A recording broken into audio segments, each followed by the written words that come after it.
ಮಹಾರಾಷ್ಟ್ರದ ಸಿಎಂ ಆಗಿ ಈಗ ಸುನೇತ್ರ ಪವಾರ್ ಅವರು ಪ್ರಮಾಣ ವಚನವನ್ನು ಸ್ವೀಕಾರ ಮಾಡಿದ್ದಾರೆ. ಅವರು ಮಹಾರಾಷ್ಟ್ರದ ಮೊದಲ ಮಹಿಳಾ ಡಿಸಿಎಂ ಆಗಿದ್ದಾರೆ. ಈಗ ಅಧಿಕೃತವಾಗಿ ಅವರ ಅಧಿಕಾರವನ್ನು ಸ್ವೀಕಾರ ಮಾಡಿದ್ದಾರೆ. ರಾಜ್ಯಪಾಲರು ಅವರಿಗೆಲ್ಲ ಒಂದು ಬೋಧನೆಯನ್ನು ಕೂಡ ಮಾಡಿದ್ದಾರೆ. ಅಜಿತ್ ಪವಾರ್ ಅವರ ನಿಧನ ಆಗಿದ್ದಲ್ಲ, ಅವರ ನಿಧನದಿಂದ ಡಿಸಿಎಂ ಸ್ಥಾನ ಖಾಲಿ ಇತ್ತು. ಅಲ್ಲಿ ಯಾರು ಕೂಡ್ತಾರೆ ಅಂತ ಪ್ರಶ್ನೆ ಬಂದಾಗ ಎಲ್ಲರೂ ಕೂಡ ಅವರನ್ನೇ ಆಯ್ಕೆ ಮಾಡಿದ್ದಾರೆ.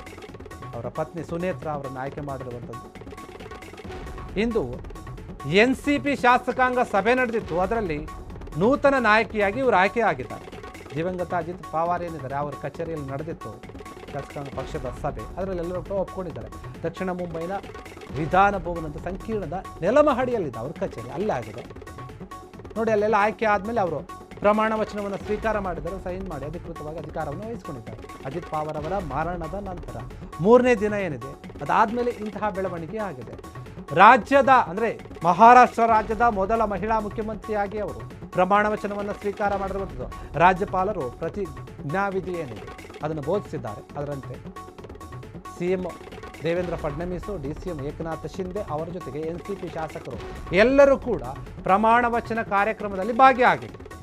ಸುನೇತ್ರ ಪವಾರ್ ಹೆಸರಿಂದ ದಿಲೀಪ್, ಹಿರಿಯ ನಾಯಕರು ದಿಲೀಪ್ ವಾಲ್ಸೆ ಪಾಟೀಲ್ ಏನಿದ್ರೆ ಅವರು ಪ್ರಸ್ತಾಪಿಸಿರ್ತಾರೆ. ಆಹಾರ ಮತ್ತು ನಾಗರಿಕ ಸರಬರಾಜು ಸಚಿವರಾಗಿರುವಂತಹ ಜಗನ್ ಏನಿದ್ದಾರೆ ಅವರು ಕೂಡ ಹೇಳಿರ್ತಾರೆ. ಈಗ ನೂತನವಾಗಿ ಮಹಾರಾಷ್ಟ್ರದ CM ಆಗಿ ಅವರು ಅಧಿಕಾರವನ್ನು ವಹಿಸಿಕೊಂಡಿದ್ದಾರೆ ಸುನೇತ್ರ ಅವರು. ಅಜಿತ್ ಪವಾರ್ ಅವರ ಸ್ಥಾನದಿಂದ ಅವರೇನು ವಿಮಾನ ದುರಂತದಲ್ಲಿ ಸಾವನ್ನಪ್ಪಿದ್ರು. ಆ ಸಾವನ್ನಪ್ಪಿದಾಗ ಎಲ್ಲರಿಗೂ ಕೂಡ ಶಾಕ್ ಆಯಿತು. ಅವರ ಸ್ಥಾನ ಖಾಲಿ ಕೂಡ ಆಯಿತು. ಅಲ್ಲಿ ಯಾರನ್ನ ಕೂರಿಸೋದು, ಯಾರು ಸೂಕ್ತ ಅಂತ ನೋಡಿದಾಗ ಅವರ ಹೆಂಡತಿಯನ್ನು ಕೂರಿಸೋಣ ಅಂತ ಎಲ್ಲ ನಾಯಕರು ಕೂಡ ನಿರ್ಧಾರವನ್ನು ಮಾಡಿದ್ರು, ಆಯ್ಕೆ ಮಾಡಿದ್ರು ಕೂಡ. ಅವಿರೋಧವಾಗಿ ಇವರನ್ನು ಆಯ್ಕೆ ಮಾಡ್ತಾರೆ. ಆಯ್ಕೆ ಮಾಡಿ ಹೇಳ್ತಾರೆ ಇಂದು ಏನು ಸಂಜೆ ಅವರು ಅಧಿಕೃತವಾಗಿ ಪ್ರಮಾಣ ವಚನವನ್ನು ಸ್ವೀಕಾರ ಮಾಡಿ ಅಧಿಕಾರವನ್ನು ವಹಿಸ್ಕೊಂಡಿದ್ದಾರೆ. ಇನ್ನು ಮುಂದೆ ಮಹಾರಾಷ್ಟ್ರದ ಮೊದಲ ಉಪಮುಖ್ಯಮಂತ್ರಿ ಅಂತ ಹೆಸರು ಇವರಿಗೆ ಬಂದಿರುತ್ತೆ.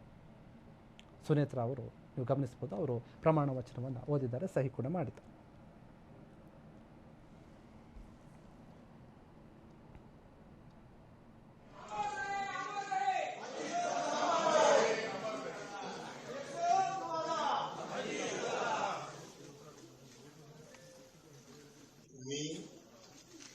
मी सुनेत्रा अजित पवार गांभीर्यपूर्वक प्रतिज्ञा करते की कायद्याद्वारे स्थापित झाले आहे अशा भारताच्या संविधानाबद्दल मी खरी श्रद्धा व निष्ठा बाळगेन.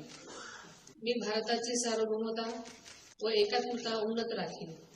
मी महाराष्ट्र राज्याची उपमुख्यमंत्री म्हणून माझी कामे निष्ठापूर्वक व सतत विवेकबुद्धीने पार पाडेन आणि संविधान व कायदा यानुसार सर्व तऱ्हेच्या लोकांना मी गांभीर्यपणे व निपक्षपातीपणे तसेच कोणाच्याही विषयी ममत्वभाव किंवा आकस न बाळगता न्याय वागू देईन.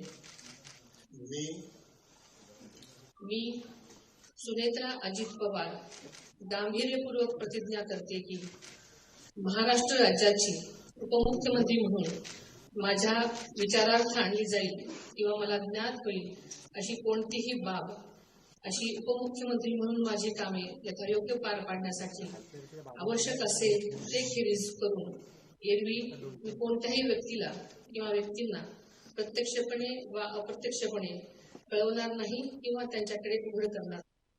ಕ್ಷಣ ಕ್ಷಣದ ಸುದ್ದಿಗಳಿಗಾಗಿ ಫ್ರೀಡಂ ಟಿವಿ ಸಬ್ಸ್ಕ್ರೈಬ್ ಮಾಡಿ, ಲೈಕ್ ಮಾಡಿ ಹಾಗೂ ಫಾಲೋ ಮಾಡಿ. ಹೊಸ ಸುದ್ದಿಗಳ ನೋಟಿಫಿಕೇಶನ್ಗಾಗಿ ಬೆಲ್ ಐಕಾನ್ ಮೇಲೆ ಕ್ಲಿಕ್ ಮಾಡಿ.